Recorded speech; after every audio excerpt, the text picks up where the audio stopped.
Hi guys, POE Noob here. This is my second build, Doriani's Ambush Static Strike Slayer. As you already see from the clip, this build is really strong. So first about the highlight for this build. First of all, it's not lightning strike. So you are not playing the same build that everyone's playing, which also means that the gears are much cheaper and it's more fun. So a little bit more about me. I like playing off-meta builds that is strong and use some interesting interactions or synergies. So here we are. This build has very high DPS. With my current setup, it has 60 million DPS. And the damage has very high uptime, which is unlike the retaliation build that I posted in the last video, where the damage is quite conditional. But here you can deal damage all the time, even if you're moving to dodge bosses, but you are still dealing damage with your energy beam. Also, this build is tanky, so based on the POB here, you can see the EHP is 250k, and the max hit is healthy. We have 22k fixed max hit and 50 to 60k LA or chaos max hit. We also have 68% and 65% block chance. And most importantly, we converted 90% of lightning and cold damage taken as fire or rest, which means that we are not afraid of lightning damage at all. So we only care about fire and chaos resistance, where we reach 80%. If you have more budget, you can triple the EHP by using the Lucky Block Forbidden Jewel from Gladiator. Next highlight is that this build is very comfy and zoomy for mapping. And of course, it is all content available. You can farm Uber bosses, Simulacrum, T17s, Sanctums, etc. However, for drawbacks, first the budget is slightly higher. You need at least 60 plus divines, or it might get higher if there are more people playing this.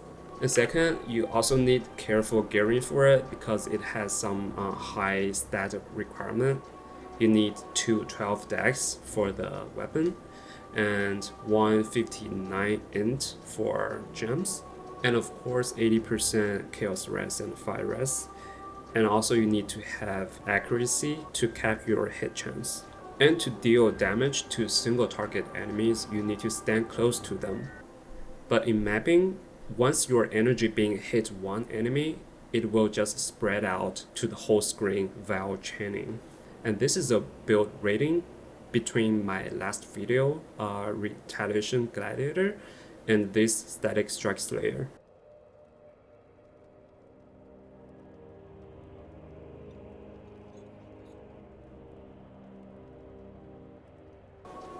Now let's look at the mechanism for this build.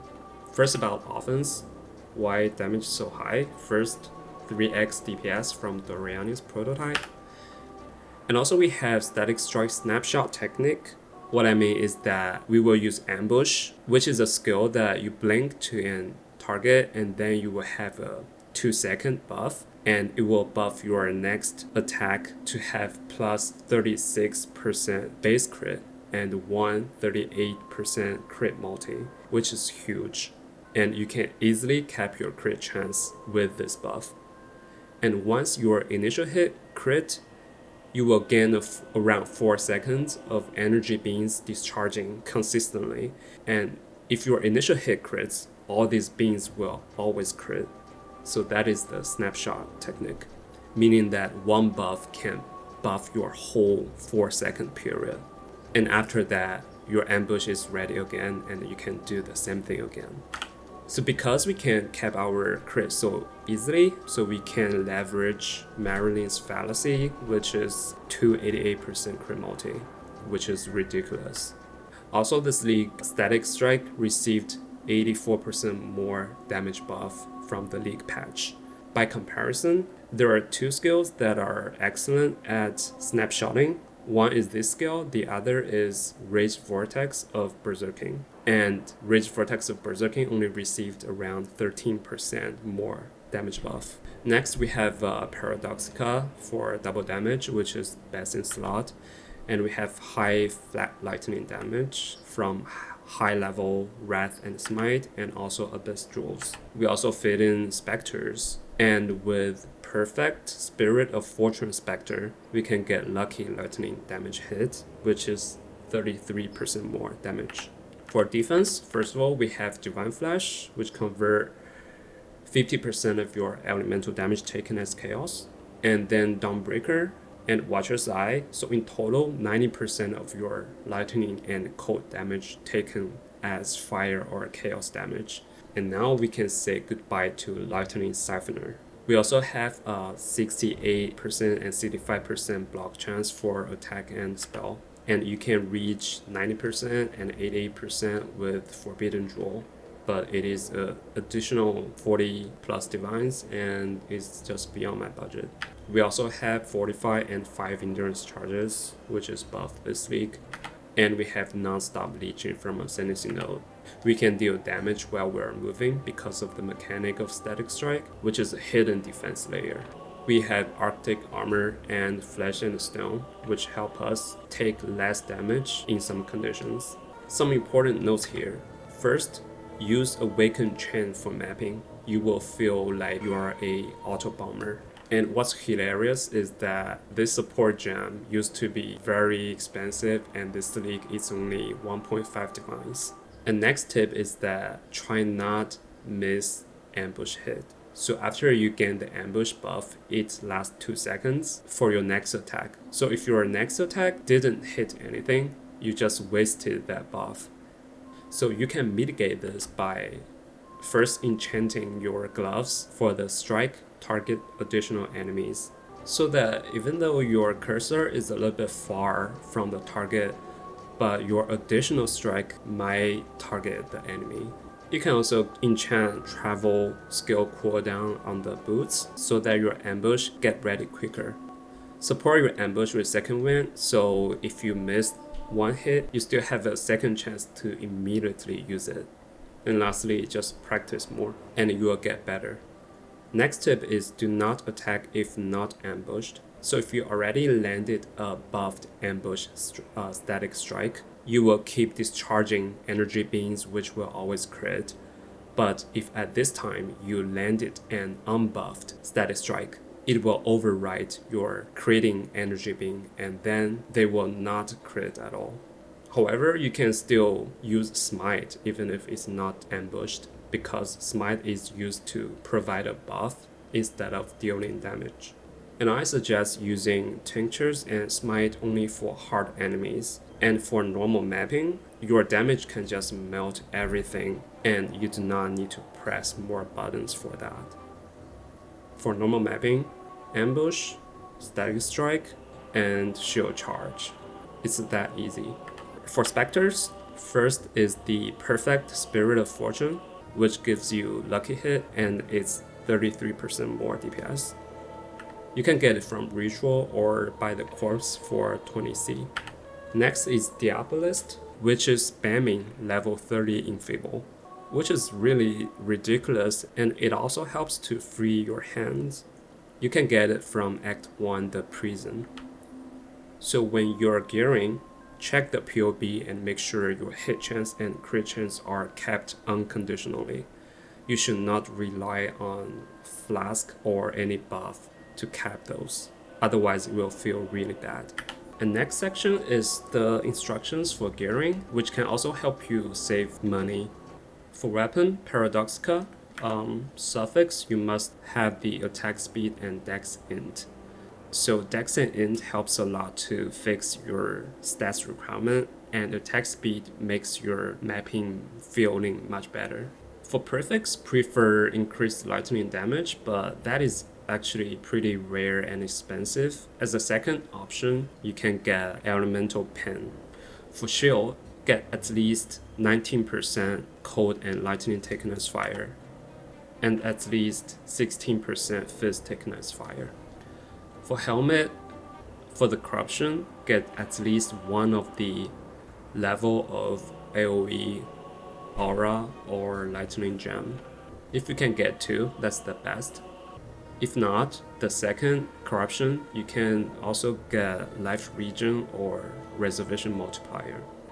If they are expensive, you can also go Honor Home Helmet and use Empower support if that is cheaper. For Amulet, Mariner's Fallacy, best in slot. For Anointment, get Aura Effect plus Mana Reservation. There are different nodes for Aura Effect and Mana Reservation with different numbers, and you can decide by your unreserved mana and make sure it is at least 80 to actually feel good. For Rings, get negative lightning rest and at least 150 plus life, and then get one more useful mod. Either is Dex Int Fire Chaos Rest to fix your stats requirement, or you can also try to get increased elemental attack damage or flat lightning damage. And make sure at least one of your rings have Chaos Rest. It can be either from the ring base or from explicit. It will make the gearing of your other slots much easier. And also make sure there are no bad mod there, such as minus int. I suggest you find them from the market because it is expensive to craft by yourself. But if you do want to craft, here are suggestions. So first, buy a ring or craft a ring with 90 plus life, 40 plus lightning rest. It can also be fire or cold rest, and you can use harvest craft to convert it to lightning. And then it has 30% plus chaos rest. And make sure other mods are insignificant, which means that it is okay even if they rolled negative. And then craft minimum power charges if you still have open suffix available. Last step, catalyst it. Either use life or rest catalyst and then use the reflection mirror, and you have around 1 out of 4 chance to hit the correct combo. For gloves, use a rare, get at least 100 plus life, 550 accuracy, and then fix the missing stats. Make sure it has open prefix and you can craft increased damage while leeching because we are Slayer. For enchantment, Exarch, go strike target additional enemies. For Eater, get accuracy if it's not capped, or get increased exerted damage. Boots, get rare, at least 100 plus life, onslaught on kill, or open prefix so you can bench craft it. And then fix missing stats. For Exarch, get action speed, and Eater for travel skill cooldown. For belt, go Darkness Enthroned with at least 95% increased effect, which is still cheap. And get Abyss Jewels. First of all, try to fix your missing stats if there is anything still missing. Hopefully not. And then prioritize on flat lightning damage. There are 2 mods. One is added lightning damage to attacks, and the other is added lightning damage to sword attacks. Try to get both if possible, and then get life or other useful mods. For Watcher side, get at least 19 plus lightning and cold Takenize Fire, and the second mod, prefer increased crit chance by Wrath. If not, then increased damage by Wrath, or no useful mod at all. If that is the case, you might need a crit medium jewel to cap your crit. For Impossible Escape, prefer Necromantic Aegis, where you can get the skill effect duration so that your energy beam lasts longer. And you can also get the minion block nodes to greatly improve the survivability of your Spectres. If this is getting too expensive, you can also go Mage Band and take the increased skill duration, life, and accuracy, and evasion. So in this case, for anointment, you can anoint this one, Decay Ward or Sacrifice, to improve the defense of your Spectres. If both are expensive, you can just anoint 25% increased skill duration on your amulet, and then get a medium cluster jewel of minion life to help your Spectre survive. And in this case, you can go the Volpact Impossible Escape, where you can take these 2 juicy nodes and then Mana Leech and Life Leech and gain Frenzy Charge and endurance charge when you block, which is insane. For large cluster draw, get these 3 notables, which is cheap and best in slot. For medium draw, I'm using this unique medium draw. What I'm trying to get is this enduring composure, which can consistently generate endurance charges. And I also got pure might for mana reservation efficiency, so that I can additional fit in Arctic armor and flesh and stones. You can also get the reservation efficient node for Wrath, but that is much more expensive. So if you're also trying to get a unique medium cluster like this, make sure it has at least 2 useful mods like I did. Otherwise, you might better go small cluster to get these node. Or if you do not want to fit in the reservation efficiency, you can just opt out Arctic armor. And then alternatives for skill tree pathing. You can actually respec all these area, all these nodes.